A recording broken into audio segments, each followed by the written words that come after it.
हरे राम राम राम हरे हरे, हरे कृष्णा हरे कृष्णा कृष्णा कृष्णा हरे हरे, हरे राम राम राम हरे हरे।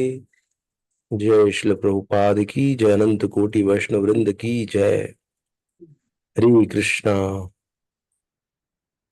दंडवत प्रणाम सभी को, स्वागत है आप सभी का आज की सेशन।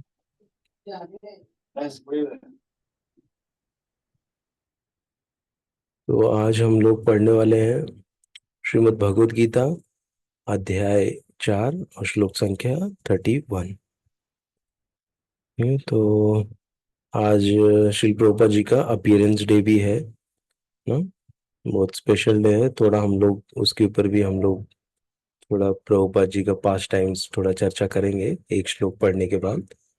हम्म, और क्योंकि हम लोग ने जैसे बीड़ा उठाया है कि श्री प्रभुपाद जी की जितनी पुस्तकें हैं सब पढ़ने का ना।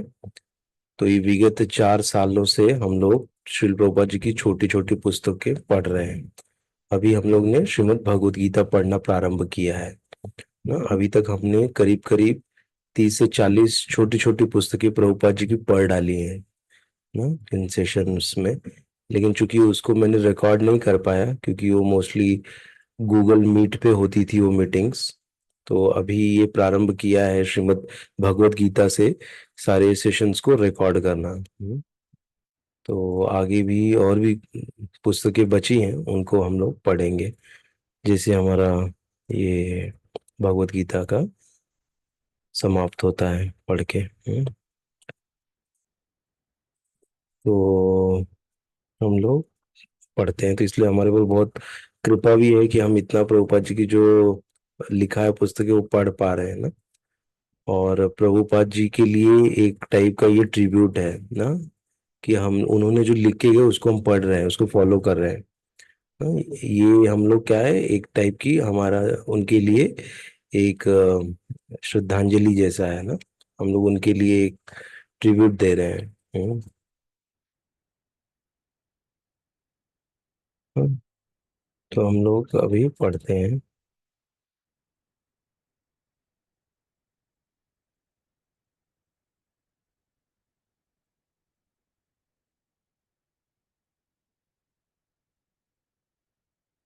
हम्म।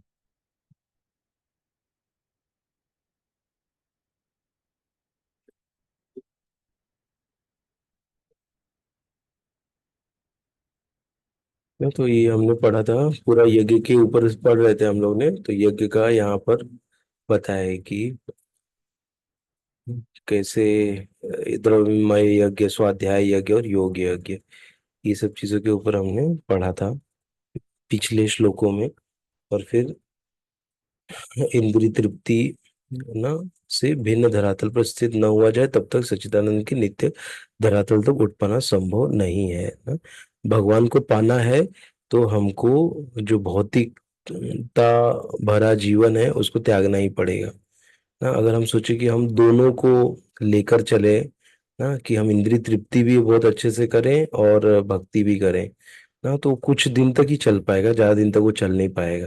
क्योंकि जैसे जैसे भक्ति बढ़ेगी आपकी इंद्रिय तृप्ति कम होते जाएगी, कम होते जाएगी। हम्म, ऐसा है। और अगर ऐसा है कि बाबा इंद्रिय तृप्ति भी बढ़ रही है और ये भी बढ़ रहा है तो कुछ गड़बड़ है। ऐसा है ना। तो ये जब हमारा बढ़ेगा, भगवान के प्रति प्रेम बढ़ेगा, तो धीरे धीरे हमारी ना सब चीजों में हमारा जो वो है कम होते जाएगा। हमारे जो इंद्रियां हैं, आँख कान नाक जीभ त्वचा, ये सब का जो अट्रैक्शन है ना, जो भी इंद्रिय तृप्ति के प्रति, वो कम होते जाएगा। ऐसा है। हम्म। इसीलिए कहते हैं ना कि क्योंकि हमको पता है कि ये हमारे लिए सही है ना। जैसे हमको अभी बोला गया है कि अगर डायबिटीज हो गया तो शुगर नहीं खाना है ना। जब शुगर नहीं खाएंगे तभी हम सही सलामत रहेंगे ना। अगर ये पता है तो हम फिर भी अगर हम शुगर खा रहे हैं तो कितना नुकसानदायक है ना हमारे लिए। उसी प्रकार की पता है कि भक्ति श्रेष्ठ है ना। इससे हमारा क्या होगा, जन्म मृत्यु से छुटकारा मिलेगा, और इस जीवन में भी हम बहुत अच्छे से रह पाएंगे। जब ये पता है, और ये पता होके भी यदि हम लोग बोलते हैं ना, अगर गलत कार्य करेंगे ना, और इंद्रियों इंद्रिय की तृप्ति करेंगे ना, जैसे शराब पीना बहुत अच्छा लग रहा है, बैठे हैं शराब पीते क्योंकि मुझे बहुत अच्छा लग रहा है, उसके बिना मैं रह नहीं पाऊंगा ना। ये जुआ खेलने वाला जुआरी होता है, वो जुआ खेलते रहेगा, वो बोलेगा नहीं मैं इसको छोड़ नहीं पाऊंगा, बाकी दूसरा कुछ बोलेगा मैं करूंगा, लेकिन जुआ नहीं छोड़ पाऊंगा। तो वो जुआ खेलते रहेगा, भक्ति करते रहेगा, तो क्या होगा, वो ज्यादा आगे नहीं बढ़ पाएगा, क्योंकि वो एक जगह से वो क्या कर रहा है, पुण्य कर रहा है, और एक जगह से पाप भी कर रहा है। तो पुण्य पाप क्या हो जाएंगे, एक दूसरे को काट के वहीं का वहीं हो रहेगा, आगे नहीं बढ़ेगा। हम्म? आगे बढ़ने के लिए क्या चाहिए, हमारे लिए जो पॉजिटिव चीजें होनी चाहिए ज्यादा ना। इसीलिए हम लोग जब ये करते, तो हमारे आचार्यों ने क्या बताया है कि चार चीजों से खुद को बचाना है ना। क्या क्या है चार चीजें ना, विधि निषेध जिसको कहते हैं। पहला है मादक पदार्थों का सेवन नहीं करना ना। दूसरा है मांसाहार नहीं करना। तीसरा है हमको जुआ नहीं खेलना है और चौथा है पराई स्त्री पराई पुरुष के साथ संबंध रखना, व्यभिचार वो नहीं करना है। तो इन चार चीजों से हमको इस कलयुग में बचना है ना, तभी हम लोग भक्ति में आगे बढ़ पाएंगे ना। इन चार चीजों से बचना मतलब क्या है? यही इंद्रिय तृप्ति का है ना, इसी से इंद्रिय तृप्ति होती है, चार चीजों से ना। तो उससे हमको बचना है, ठीक है। तो यही यहाँ पर बताए हैं, और उसके लिए हमको थोड़ा सा प्रयास करना है खुद को विड्रॉ करने का, इन जो भी आकर्षण से खुद को विड्रॉ करना है, ऐसे। हम्म,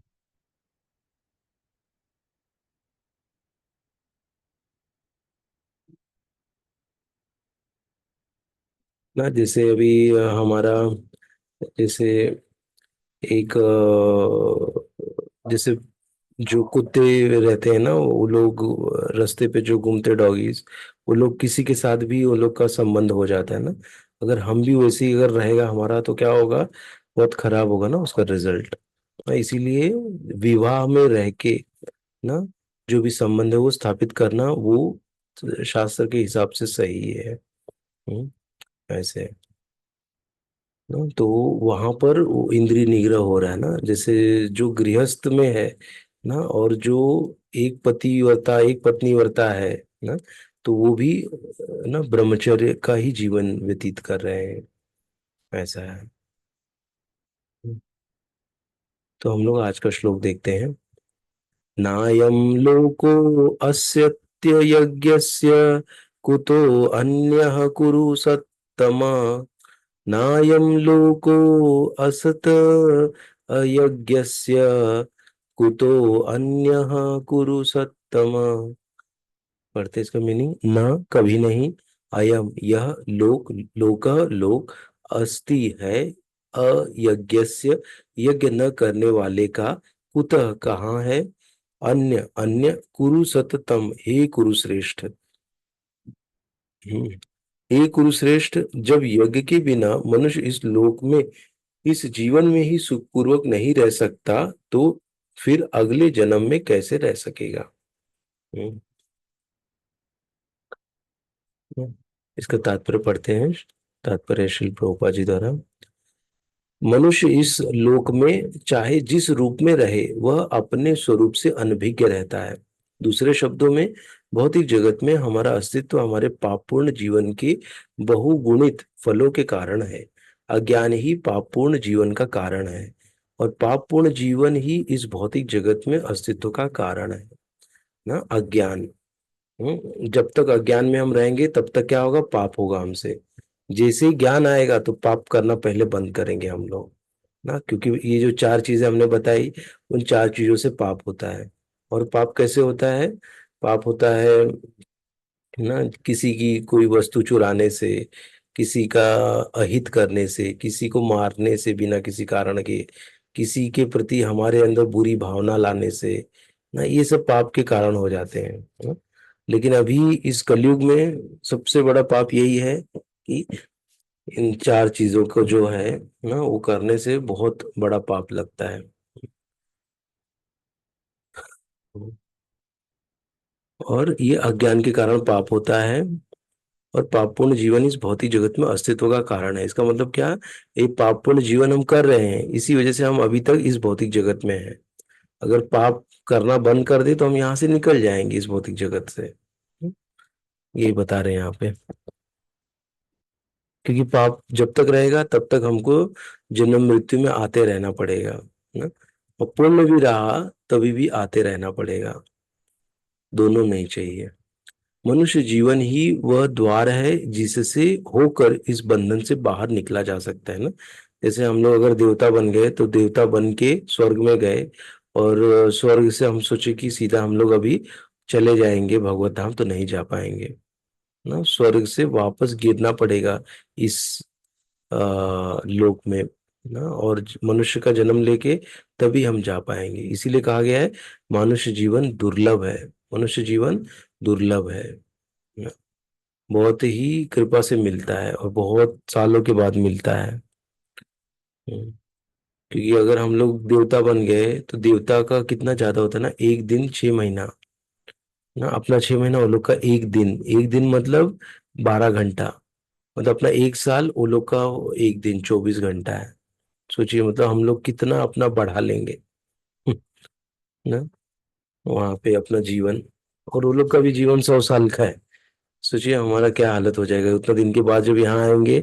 यहाँ पे पूरा और ज्यादा, यहाँ पे त्राही त्राही हो गया रहेगा इस युग में, इस कलयुग में, इस पृथ्वी लोक पे।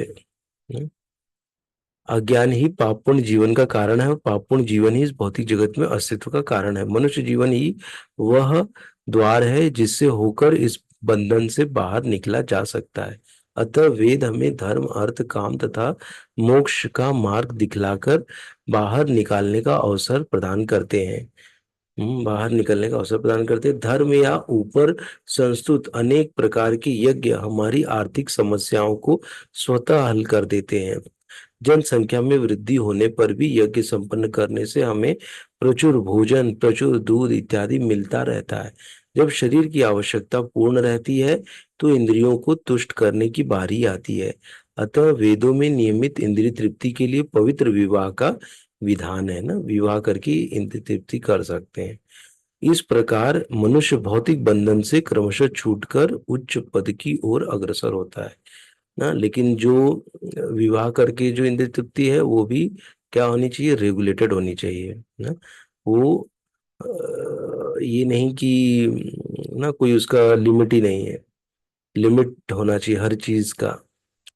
इस प्रकार मनुष्य भौतिक बंधन से क्रमशः छूटकर उच्च पद की ओर अग्रसर होता है, और मुक्त जीवन की पूर्णता परमेश्वर का सानिध्य प्राप्त करने में है। यह पूर्णता यज्ञ संपन्न करके प्राप्त की जाती है, जैसा कि पहले बताया जा चुका है। फिर भी यदि कोई व्यक्ति वेदों के अनुसार यज्ञ करने के लिए तत्पर नहीं होता तो वह शरीर में सुखी जीवन की कैसे आशा कर सकता है। फिर भी दूसरे लोकों में दूसरे शरीर में सुखी जीवन की आशा तो व्यर्थ ही है। हम्म, हम्म। विभिन्न स्वर्गों में भिन्न भिन्न प्रकार की जीवन सुविधाएं हैं, और जो लोग यज्ञ करने में लगे हैं उनके लिए तो सर्वत्र परम सुख मिलता है। किंतु सर्वश्रेष्ठ सुख वह है जिसे मनुष्य कृष्ण भावनामृत के अभ्यास द्वारा वैकुंठ जाकर प्राप्त करता है। अतः कृष्ण भावना भवित जीवन ही इस भौतिक जगत की समस्त समस्याओं का एकमात्र हल है। हम्म, ना कृष्ण भावना भवित जीवन। हाँ। सर्वश्रेष्ठ सुख वह है जिसे मनुष्य कृष्ण भावनामृत के अभ्यास द्वारा वैकुंठ जाकर प्राप्त करता है ना। ऐसे एक्चुअली क्या होता है कि जब हम कृष्ण भावनामृत बन जाते हैं तो हमारा ये जीवन जो है अभी करंट जीवन, यही क्या हो जाता है, आध्यात्मिक जीवन बन जाता है। और जब आध्यात्मिक बन जाता है तो बोलते हैं ना वैकुंठ जाकर प्राप्त करता है उसको। यहीं पे वैकुंठ मतलब क्या, जहाँ पे कुंठा नहीं है वही वैकुंठ है ना। तो यहाँ पर भी क्या होती है, सारी कुंठाएं समाप्त हो जाती हैं। हम्म। सारी चिंता सब कुछ समाप्त हो जाता है। फिर हमारा क्या हो जाता है कि जो संबंध है वो भगवान से जब स्थापित हो गया, हाँ, तो क्या होता है कि हमको भगवान से जब स्थापित होने से हमारे जो टेंशन है वो सब है वो आएंगे ही नहीं। क्यों? क्योंकि हम जैसे जैसे अभी ऐसा व्यक्ति है ना जिसके पास अभी रहने के लिए घर ही नहीं है ना, और वो घर के लिए वो ट्राई कर रहा है। लेकिन ऐसा व्यक्ति है जिसके पास कम से कम 100 घर हैं, तो वो एक घर का टेंशन लेगा क्या कि मेरे पास घर नहीं है या मेरे पास ये नहीं है? ऐसा नहीं करेगा ना। उसके लिए घर पर्याप्त है। एक घर उसका कहीं डिस्प्यूट में चला गया, वो छोड़ देगा, बोले ठीक है जाने दो, अपने पास 99 घर अभी पड़े हैं ना। लेकिन ऐसा व्यक्ति जिसके पास घर नहीं है, तो उसके लिए वो एक घर पाना ही बहुत बड़ी बात है ना? ऐसे ही हमारे लिए क्या हो जाता है, जब हम लोग भगवान के साथ जुड़ जाते हैं, जब भगवान मिल जाते हैं, तो हमको सब कुछ अपने आप प्राप्त हो जाता है ना, क्योंकि भगवान से ही सब चीजें एसोसिएटेड है ना। जैसे हम लोग देखते ध्रुव महाराज ना, वो क्या मांगने गए थे भगवान से? एक सबसे बड़ा राज्य, मेरे परदादा मनु से भी बड़ा राज्य उनको चाहिए था ना। उनसे भी बड़ा उनको वो चाहिए था। तो भगवान क्या बोले? जो जिसे भगवान आए और देखे तो भगवान का दर्शन किए, तो क्या बोले कि मुझे अब कुछ नहीं चाहिए, मैं तो कांच के टुकड़े मांगने आया था, और मुझे हीरा मिल गया, ऐसा वो बोलते हैं। तो भगवान का ये रहता है कि जब भगवान ही मिल गए तो और क्या चाहिए हमको। हम्म, इसलिए हमको एन केन प्रकारेण कैसे भी करके हमको भगवान से जुड़ना है ना? और जुड़ने का हमको तरीका भी है क्या? हरे कृष्ण कृष्ण कृष्ण हरे हरे, हरे राम राम राम हरे हरे ना। हरे कृष्ण का कीर्तन करके हम क्या कर सकते हैं? भगवान से जुड़ सकते हैं।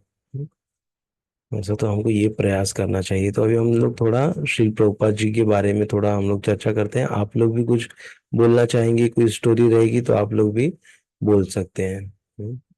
अभी तो फिलहाल आप लोग म्यूट हो, मैं भी थोड़ी देर में अनम्यूट करूंगा। तो देखते हैं हम लोग कि कैसे प्रभुपाद जी सन 1996 1896 में ना उनका अपीयरेंस हुआ था ना इस जगत में। और फिर उन्होंने कैसे उनके जो माता पिता थे ना, वो बहुत अच्छे भक्त थे ना। वो भक्ति का उनको बचपन से ही वो मिल गया, भक्ति करने का मौका ना। तो उनके लिए छोटे विग्रह भी लेके आए थे उनके माता पिता प्रभुपाद जी के लिए, और वो विग्रहों की सेवा करते थे, उनको खिलाना पिलाना। और जब छोटे थे तभी उन्होंने रथ यात्रा का भी बंदोबस्त किया था उनके पिताश्री ने ना। और वो रथ लेके पूरा रथ यात्रा उन्होंने किया था जब छोटे थे, सोचिए। इसीलिए देखिए बड़े होने के बाद उन्होंने कितनी सारी रथ यात्राएं कर दी, अलग अलग शहरों में ना, अलग अलग देशों में उन्होंने स्टार्ट किया। तो ये एक था कि बचपन से ही हमको बच्चों को ये सब चीजें देना है, नहीं तो बड़े हो जाएंगे तो हमारा नहीं सुनेंगे। क्योंकि उन्होंने बचपन से ही डीटीज के साथ खेला था ना। वो छोटे थे तो उनको छोटे डीटीज भी लाके दे दिए थे कि आपका डीटी है, आपका मंदिर उनका छोटा बना दिया था। तो छोटे मंदिर में खुद ही खेलते थे, उन लोग को भोग लगाते थे, खिलाते थे। तो ये बचपन से ही उन्होंने वो कल्टीवेट की आदतें ना। तो उनके लिए क्या हो गया, ये सब भक्ति सहज बन गया ना, उनको कृपा मिल गई आराम से। हम्म तो ये भी हमको एक सीख है यहाँ पे कि हमको भी ऐसे ही बच्चों को थोड़ा देना चाहिए ये सब चीजें करने के लिए। तो इससे क्या होगा, उनको कृपा मिलेगी और उनका शुद्धिकरण हो जाएगा। क्योंकि आफ्टर ऑल वो भी क्या है ना, हमको देखने में तो बच्चे लग रहे हैं, लेकिन वो भी क्या है, आत्मा है ना, वो भी सोल है। वो लोग भी अपना कुछ विगत जन्म का लेकर आए हैं ना, पाप कर्म। और वो स्लेट को खाली करना है, तो क्यों ना बचपन से ये सब चीजें उनसे कराया जाए, जिससे कि उनका जो पाप वाला लिखा हुआ है स्लेट पे वो क्लियर हो जाए। तो उनका जीवन में जो रोड़े, जो कठिनाइयां, जो तकलीफें आनी है वो नहीं आएंगी। जीवन बड़ा स्मूथ हो जाएगा वो लोग का। ये तो यहाँ पर देखिए ये, और ऐसे ही सुन रहा था मैं, तो उसमें एक स्टोरी आप बता रहे थे ब्रज बिहारी प्रभु महाराज का, कि कैसे वो मतलब बहुत अपने भक्तों के प्रति प्रोटेक्टिव थे। वो एक बार क्या होता है कि जब मुंबई में आए थे वो, तो पंडाल प्रोग्राम हुआ था क्रॉस मैदान में। तो वहां पे भक्त लोग थे, फॉरेनर्स लोग स्टेज पे डांस कर रहे थे, और माताएं एक साइड में, और जो प्रभु जी थे वो एक साइड में डांस कर रहे थे। चार, तीन चार लोग थे स्टेज पे। तो फिर क्या हुआ कि जो ऑडियंस में थे, तीन चार लोग ना, वो लोग आ गए ऊपर स्टेज पे ना, थोड़े लफंगे टाइप के थे वो लोग। वो लोग आके जो माता जी लोग थी वो लोग के साथ में डांस करने लगी। और प्रभुपाद जी पहले स्लो कीर्तन चालू किए थे, हरे कृष्णा हरे कृष्णा, फिर धीरे धीरे वो तेज करते गए, फिर डांस थोड़ा तेज होते गया ये लोग का। तो वो लोग भी आके स्टेज पे डांस करने लग गए, माता जी लोग से थोड़ा पास में उनके लोग के। तो प्रभुपाद जी ने धीरे से, वो तो पूरा एकदम भाव में थे ना, पूरा एक्सटेसी में थे, और एकदम तल्लीन होके पूरा कीर्तन कर रहे थे। लेकिन धीरे से उनका ध्यान, तो हमेशा बोलते ना, जो कॉन्शियसनेस है, अभी कॉन्शियस रहता है, उसका ध्यान सब जगह रहता है। तो वो देख लिए कि ये लोग ऐसा कुछ आ गए और कर रहे हैं। तो धीरे धीरे बजाते बजाते उठे, ऐसे करताल जोर जोर का बजाते हुए, हरे कृष्णा करते हुए, और आए, और करताल को ऐसे घुमाया, और उन लोग के जोर से ऐसे टकले में उनके उसके मारा, जो डांस कर रहा था एक जन। उसके बाद तो उसको जो ऐसा घूर के देखे, वो डायरेक्ट उतर के वो लोग स्टेज से कूद के नीचे भाग गए वो लोग। तो ये मतलब आता है कि कैसे वो मतलब प्रोटेक्शन, एक जो फादरली रोल रहता है वो कैसा उन्होंने निभाया है। इससे क्या होता है कि जो डिसाइपल्स होते हैं उनके अंदर विश्वास आता है कि ना, जो हमारे हैं लीडर आचार्य ना, वो हमारा कितना प्रोटेक्शन करते हैं, कितना प्रोटेक्ट करते हैं हमको ना, उसके प्रति उनका फेथ और बढ़ता है। तो वो मतलब था कि उनको डर नहीं था किसी का ना। अभय, उनका नाम भी क्या, अभय है, जिसको कभी भय होता ही नहीं है ना। और क्यों नहीं होता कि वो एक फिलॉसफी हमेशा वो बोलते रहते थे प्रभुपाद जी, क्या, राखे कृष्ण मारे के, मारे कृष्ण राखे के। हम्म? जो कृष्ण को मुझे बचाना है, तो मुझे कौन है जो मुझे मार सकता है, और जो कृष्ण को मुझे मारना ही है, तो कौन बचा सकता है ना। तो ये फिलॉसफी को बहुत वो अंदर तक घुसा के उसको लेके घूमते थे ना, इसलिए वो कभी किसी से डरते नहीं थे ना। और जो भक्ति करता है, भक्ति में आगे बढ़ता है, उसका डर समाप्त हो जाता है। ऐसा। हम्म। और ऐसे ही एक इसी के रिलेटेड एक और एग्जांपल था, जब एक जो दलाई लामा थे वो टाइम के, प्रभुपाद जी के टाइम के, तो उनको मिलने गए थे प्रभुपाद जी। तो वहां पर कुछ सब डिसाइपल्स लोग थे, और फिर वहां पे जो उनकी शिष्या भी थी, शिष्य और शिष्याएं लेडीज लोग भी थी, उनकी डिसाइपल्स दलाई लामा की। तो प्रभुपाद जी ने पूछा वहां पे, क्योंकि जो धर्म का है बौद्ध धर्म के वो है ना, दलाई लामा। तो उनके आचार्य हैं, मतलब बौद्ध धर्म के। तो उनसे पूछा कि, क्योंकि वो लोग अहिंसा को बहुत प्रायोरिटी देते कि हिंसा नहीं होनी चाहिए ना। तो प्रभुपाद जी ने उनको पूछा कि यदि आपके इस आश्रम में कोई आ गया, आतंकवादी हमला कर दिया यहाँ पे ना, खराब तत्व, तो आप क्या करेंगे। आपकी लेडीज लोग के साथ वो लोग दुर्व्यवहार करने लग जाएंगे, तो आप क्या करेंगे ना। तो वो हिंसा के बारे में बात कर रहे थे दलाई लामा, तो प्रभुपाद जी ने एक क्वेश्चन डाल दिया, तो आप क्या करेंगे। तो दलाई लामा बोले कि मैं कुछ नहीं करूंगा। तो फिर जो वहां पे थोड़ा खलबली मच गई, कि जो शिष्याएं थी वहां बैठी, वो बोले अरे कुछ नहीं करेंगे। बोले हाँ, क्योंकि मैं अहिंसा को ज्यादा महत्व देता हूँ, हिंसा नहीं होनी चाहिए, तो मैं कुछ नहीं करूंगा। तो फिर प्रभुपाद जी ने उनको बोला कि, तो वो लोग लेडीज लोग बहुत वो हो गए कि अरे हम लोग के ऊपर कुछ अन्याय होगा और ये कुछ करेंगे ही नहीं। तो प्रभुपाद जी ने उनको वहां पर बोला, बताया ना, कि ऐसे सिचुएशन में हमको, हमारा जो धर्म है वो स्त्री की रक्षा करना है ना। और स्त्री, जैसे पांच लोगों की क्या होनी चाहिए, रक्षा होनी चाहिए। क्या क्या है पांच चीजें, स्त्री, और जो बूढ़े हैं, बच्चे, और गाय, और ब्राह्मण ना, इन पांचों की क्या होनी चाहिए, रक्षा होनी चाहिए। और उनके ऊपर अगर कुछ प्रॉब्लम आएगा, कुछ आएगा, तो उसके लिए हमको शस्त्र उठाना पड़े तो हमको उठाना पड़ेगा उनको बचाने के लिए। तो वो हिंसा नहीं कहलाएगी। हम्म। ना। वैसे तो इसीलिए ये चीज है, तो ये धर्म को जो जानेगा, जो शास्त्र को पढ़ेगा, उसी को पता रहेगा ना क्या करना है। नहीं तो वो चुपचाप बैठा रहेगा, अरे नहीं हिंसा नहीं करना है। तो ये वहां पर उन्होंने शिक्षा दी। और ऐसे बहुत सारे उनके पास टाइम्स हैं। जैसे एक बार बता रहे थे कि एक बार एयरपोर्ट पे सुना था कि एयरपोर्ट पे वो वीजा के लिए, उनको वीजा मिल नहीं रहा था, और वहां पे गए थे वीजा के ऑफिस में। और प्रभुपाद जी गए और उनका वीजा मतलब मिल ही नहीं रहा था बहुत दिन से, उनको एक दूसरे कंट्री में जाना था, अमेरिका से शायद। तो अमेरिका वाले उनको वीजा ही इशू नहीं कर रहे थे। जो वहाँ की एम्बेसी है, उस एम्बेसी ऑफिस में गए थे। तो ये गए वापस, और वहां पे जाके जोरदार वो लोग को बहुत चिल्लाए, गुस्सा किए एकदम, इतना तेज तीव्र गुस्सा किए वो लोग को कि वो लोग ने डायरेक्ट इनको तुरंत देने के लिए रेडी हो गए। फिर प्रभुपाद जी बाहर आए और अपने डिसाइपल्स को बोले कि ये जो मैंने किया ये आप लोग मत करना, नहीं तो आप लोग को जेल में डाल देंगे ये लोग। ये आपके प्रति को है, क्योंकि मैं बूढ़ा हूँ इसलिए मैं बिंदास चिल्ला विल्ला सकता हूँ, मेरे को कोई कुछ बोलेगा नहीं, ऐसा उन्होंने बोला। तो जहाँ पे जरूरत है वहां पे गुस्सा क्रोध भी दिखाना चाहिए। और वो ऐसे नहीं कि वो क्या था, ऊपरी तौर पे उन्होंने क्रोध किया था अपना काम निकलवाने के लिए। हाँ? मतलब क्या, भगवान की प्रसन्नता के लिए उन्होंने क्रोध किया, क्योंकि भगवान उनका काम अटका हुआ था ना, एक ही कंट्री में वो अटके पड़े थे, उनको दूसरी कंट्री में जाके प्रचार करना था, ऐसा।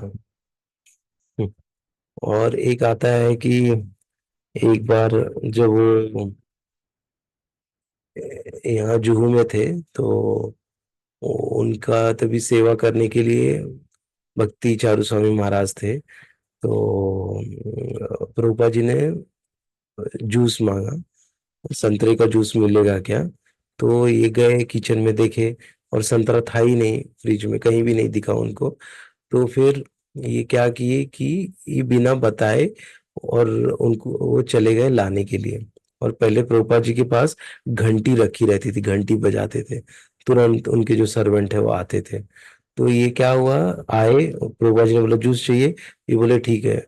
और अपने कैसे, जैसे ब्रज बिहारी प्रभु जी बता रहे थे स्टोरी, बोले कि अपने जो अपने लोगों से ना नहीं निकलता है मुंह से ना।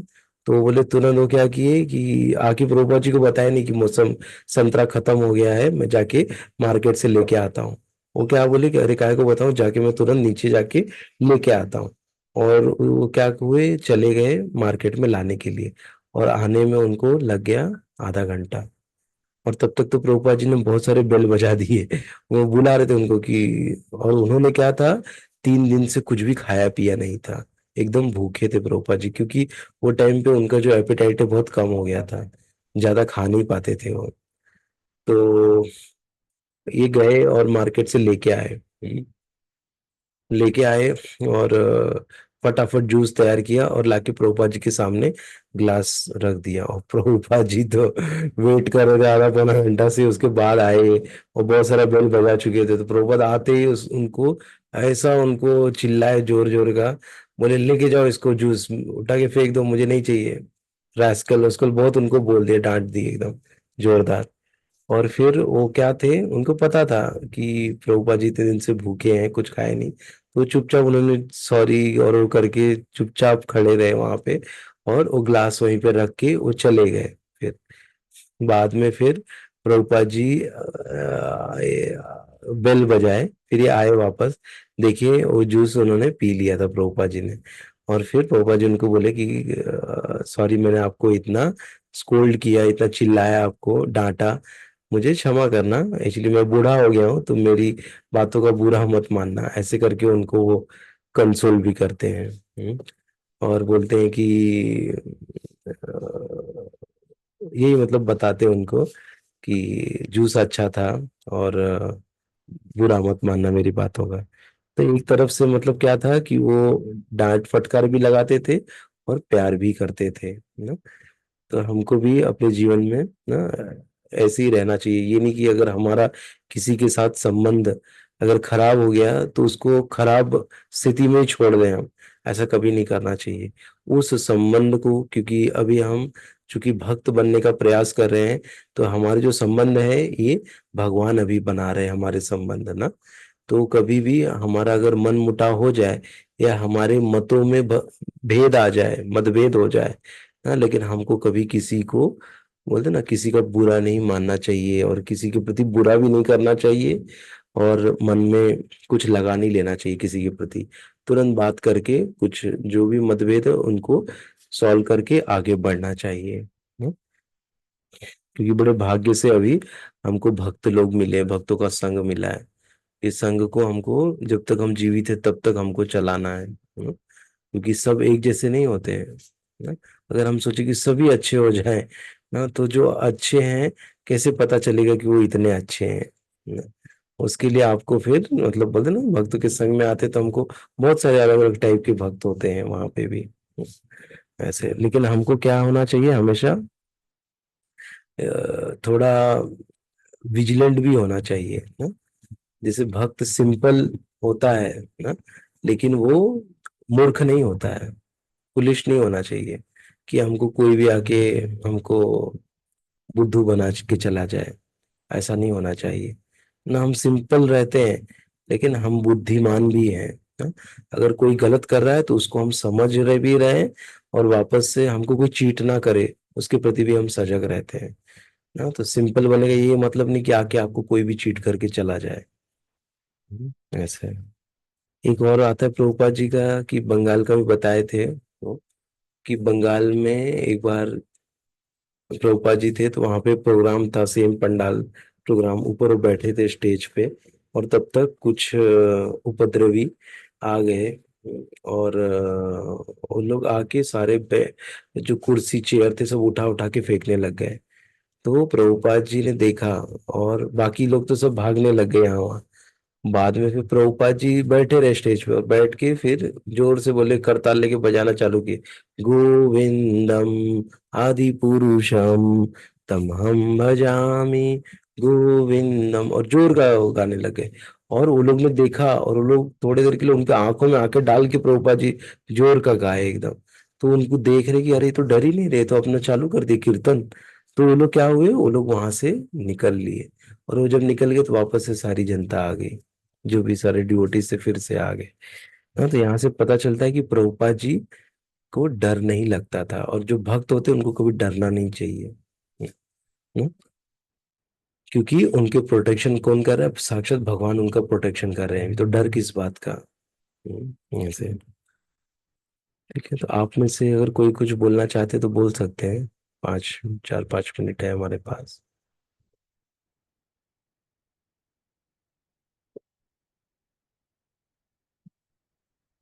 कोई बोलना चाहेगा? हरे कृष्ण प्रभु। हरे हरे कृष्ण प्रभु। कृष्ण, हरे कृष्णा। प्रभु जी, जैसे अभी आपने बताया ना कि भक्त को डरना नहीं चाहिए। हम्म। ये हमें कभी कभी डर लगता है, इसका मतलब ये, और ये भी मैंने सुना था कहीं कि मतलब भगवान पे हमारा अटूट विश्वास नहीं है, इसलिए हमें डर लगता है। हम्म। तो तो ऐसा ही है ना प्रभु, मतलब कभी कभी डर लगता है और कभी कभी नहीं लगता है। तो सिचुएशन हाँ, कभी कभी आ जाती है ना कि कुछ नहीं बचता है, तो शायद भगवान को हम भूल जाते हैं, इसलिए डर लगता है। ऐसा है कुछ रहेगा देखो प्रभु। हाँ, एक्चुअली कैसा है ना कि देखो डर लगता है, लेकिन क्या होता है ना, जैसे ही भक्ति में हम आगे बढ़ने लग जाते हैं ना, क्योंकि अभी तक हमारा वैसा अभी शुद्ध भक्ति भी नहीं हो रही है, नाम भी वैसा हो नहीं रहा है, तो उसको आने में समय लगेगा ना। जैसे वीत राग भय क्रोध है ना, राग आसक्ति चली जाती है और भय चला जाता है, हाँ, क्रोध भी चला जाता है। तो जैसे आपको पहले जो क्रोध आता होगा ना, 80%, अभी घट के 40% तो हो गया है ना, मतलब हम प्रोग्रेस कर रहे हैं ना। तो भय का भी, जो पहले भय बहुत लगता था, अभी भय का जो अनुपात है वो कम हो गया है पहले से। ऐसे नहीं कि हमको पूरा भय नहीं लगेगा, क्योंकि चूंकि हम अभी तक इतने शुद्ध नहीं हुए हैं ना। तो धीरे धीरे ये प्रोसेस में है हम लोग, हमारा भय पहले से काफी कम हो गया है ऐसे। जी प्रभु। क्योंकि 1-2 साल में ऐसे नहीं कि आपका काम हो जाएगा तुरंत, ये तो ऑन गोइंग प्रोसेस है। आपका भी 80 से 40% भय कम हो गया है, 40 से 20% पे कम हो जाएगा, फिर 20 से 10% ना। तो पूरा भय, क्योंकि भगवान संभाल रहे। जैसे शिवराज ठाकुर थे ना, बैठ के खाली भजन ही करते थे, उनके बच्चों को बोलते थे कि बराबर से सब मेरा बंदोबस्त हो जाता है खाने पीने का। ऐसा अटूट विश्वास था उनको भगवान पे कि वो मेरा भरण पोषण वही करेंगे, मुझे कोई चिंता करने की जरूरत नहीं, मुझे खाली हरि भजन ही करना है। पूर्णतया भगवान पर आश्रित थे वो। हम्म। उनको भय ही नहीं था कि मेरे बच्चे भूखे रह जाएंगे या वो हो जाएंगे। ऐसा तो ये होता है जब हम लोग वैसे लेवल में आते हैं तो। हम्म।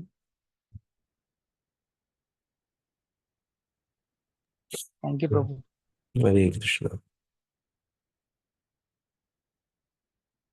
ठीक है, और किसी को कुछ बोलना है? तो हम लोग को बहुत ग्रेटफुल होना चाहिए और बहुत ही कृतज्ञ होना चाहिए ना, किसके प्रति? श्रील प्रभुपाद जी के प्रति, कि उन्होंने हमको इतना सुंदर, इतना सरल ना तात्पर्य दिया है, जिसकी वजह से हम लोग को ये शास्त्र समझ में आ रहे हैं ना। अभी हम लोग खाली थोड़ा सा पढ़ के हम समझ ले रहे हैं कि प्रभुपाद जी क्या बताना चाह रहे हैं। इसके लिए हमको प्रभुपाद जी का बहुत कृतज्ञ होना चाहिए। अभी हम लोग जल्दी से एक प्रभुपाद जी का प्रणाम मंत्र बोल के हम लोग एंड करते हैं। नमो विष्णुपादाय कृष्ण पृष्ठाय भूतले श्रीमते भक्ति वेदांत स्वामिन इति नामिने। नमस्ते सरस्वती देवे गौरवाणी प्रचारिणे निर्विशेष शून्यवादी पाश्चात्य देश तारिणे। जय श्रील प्रभुपाद की जय, अनंत कोटि वैष्णव वृंद की जय। हरे जय कृष्ण। हरे हरे हरे कृष्ण। कृष्ण। हरे धन्यवाद। हरे कृष्णा, धन्यवाद नाम आपसे। हरे कृष्ण।